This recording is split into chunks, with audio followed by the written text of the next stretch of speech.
오늘 우리에게 주시는 하나님 말씀은 히브리서 7장 1절에서 10절의 말씀입니다. 이 멜기세덱은 살렘 왕이요 지극히 높으신 하나님의 제사장이라. 여러 왕을 쳐서 죽이고 돌아오는 아브라함을 만나 복을 빈 자라. 아브라함이 모든 것의 10분의 1을 그에게 나누어 주니라.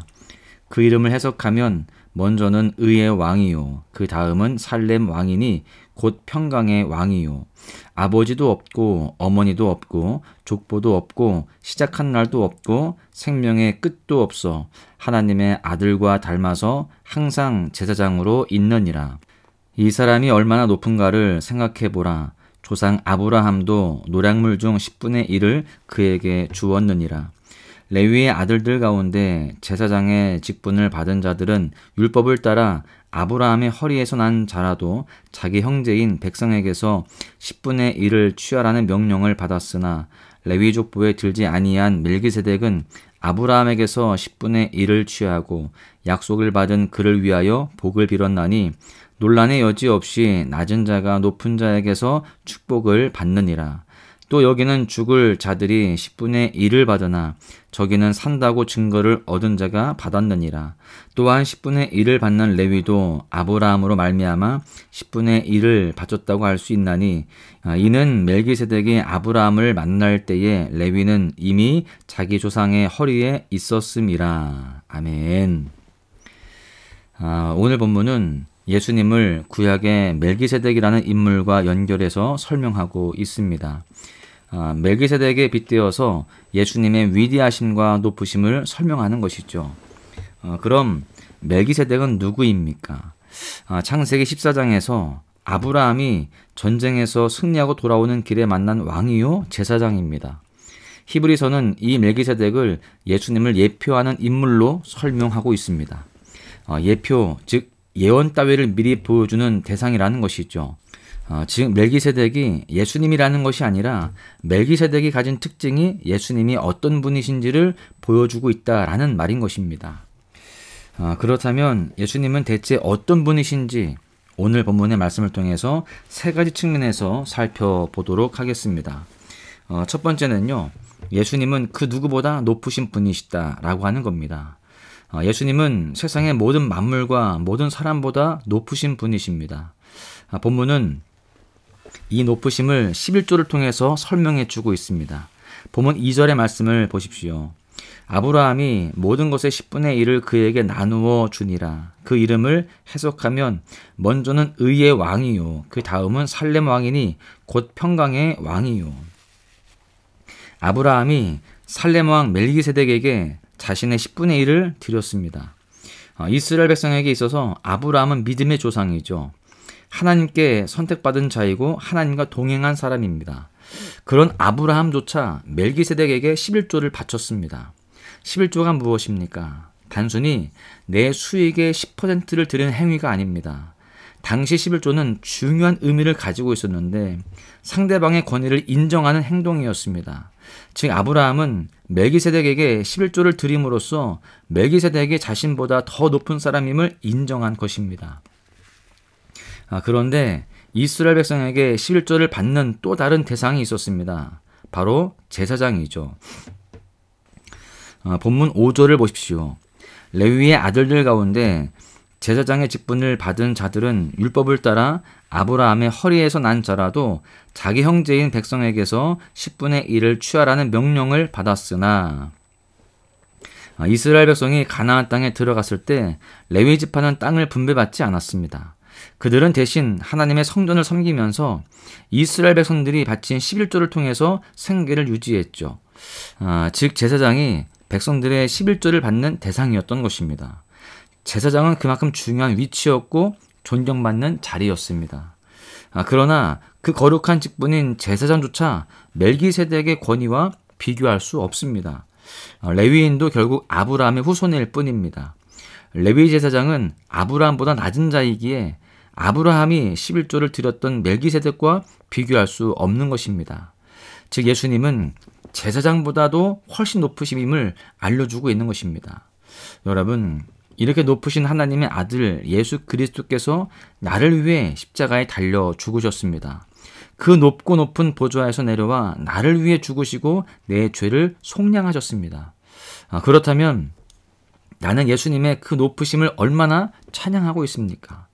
바라기는 예수님의 높으심을 찬양하며 그분이 나의 주인 되셨음을 기억하며 담대히 살아가시기를 축복합니다. 두 번째는요, 예수님은 영원전부터 영원까지 계신 분이시다라고 하는 사실입니다. 본문에는 멜기세덱의 또 다른 특징이 등장합니다. 그리고 이 특징 역시 예수님이 어떤 분이신지 알려주고 있어요. 본문 3절입니다.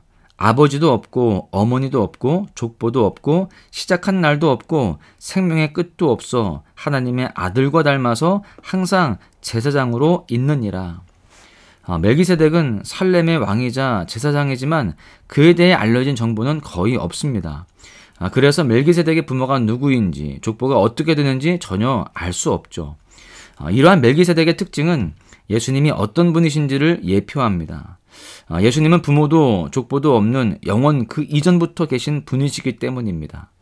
물론 예수님은 마리아라고 하는 어머니가 있었지만 어디까지나 인간의 몸으로 이 땅에 오시기 위해서였지 예수님은 그 이전부터 존재하셨습니다. 다시 말해서 멜기세덱이 영원하다는 것이 아니라 멜기세덱의 이러한 특징이 영원하신 예수님의 특징을 보여주고 있다라고 하는 겁니다. 예수님은 영원한 대제사장이십니다. 여러분, 예수님께서 영원하시다는 것이 얼마나 큰 의미인지를 생각해 보시기 바랍니다. 영원하신 예수님께서는 신실하시고 변함없이 우리의 주인이 되어주십니다. 아무리 강한 바람도 큰 산을 움직이지 못하듯이 영원히 신실하신 예수님께서 우리를 붙들고 계십니다. 예수님의 영원하심에 비하면 우리의 삶은 참으로 연약하죠. 우리의 삶은 시시때때로 변하기 마련입니다. 가난할 때도 있고 부할 때도 있으며 건강할 때와 그렇지 못할 때가 있습니다. 우리는 유한하기에 한계가 있습니다. 그러나 영원 전부터 영원까지 계신 예수님이 우리를 붙들고 계십니다. 그런 의미에서 바울의 이 고백을 생각해 볼 필요가 있습니다. 빌립보서 4장 12절에서 13절입니다.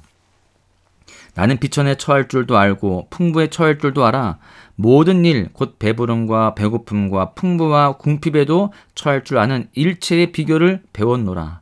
내게 능력 주시는 자 안에서 내가 모든 것을 할 수 있느니라.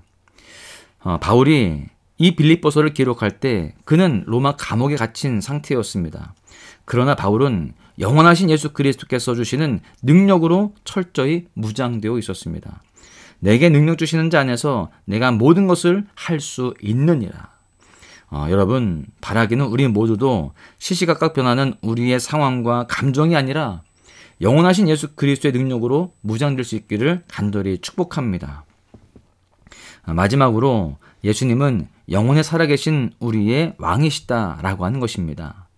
아무리 존경받는 믿음의 조상 아브라함도 레위 제사장들도 결국 죽음을 맞이하게 됩니다. 인간의 삶은 유한하기에 그들은 죽음으로써 사역을 마쳐야 했습니다. 제사장은 죄인인 인간을 거룩하신 하나님께 나아가게 해주는 역할을 하죠. 그런데 인간 제사장이 죽으면 또 다른 제사장이 필요했습니다. 또 다른 제사장이 나타나서 백성들을 하나님께 인도해 줘야 했습니다.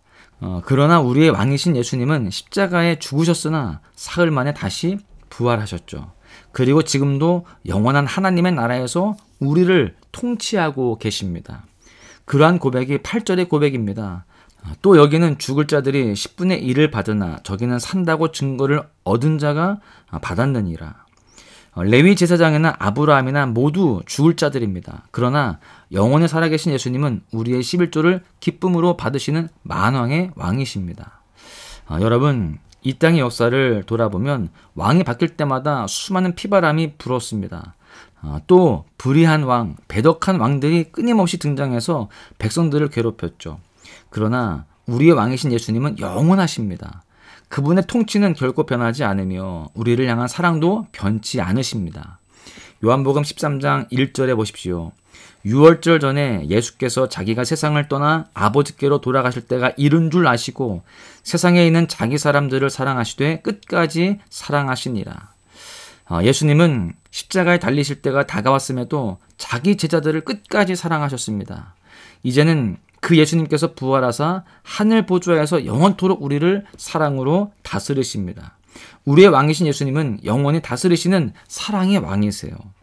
여러분, 그렇다면 왕이신 예수님께 나는 어떤 자세로 나아가고 있습니까?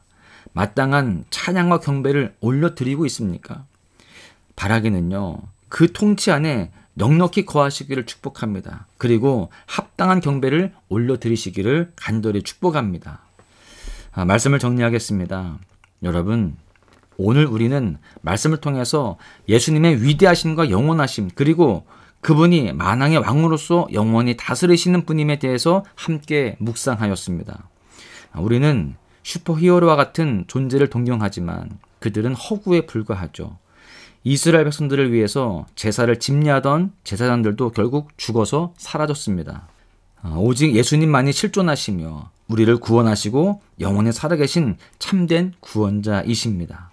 그분은 멜기세덱의 예표를 통해서 알 수 있듯이 인간의 한계를 뛰어넘어서 영원한 대제사장이자 우리의 왕이 되셨습니다. 그리고 지금도 살아계셔서 우리를 붙들고 계십니다. 우리는 일시적이고 시시각각 변하는 이 땅을 살아갑니다. 그렇기에 우리는 더욱더 영원히 변치 않으시는 예수님의 높으심과 다스리심을 기억해야 합니다.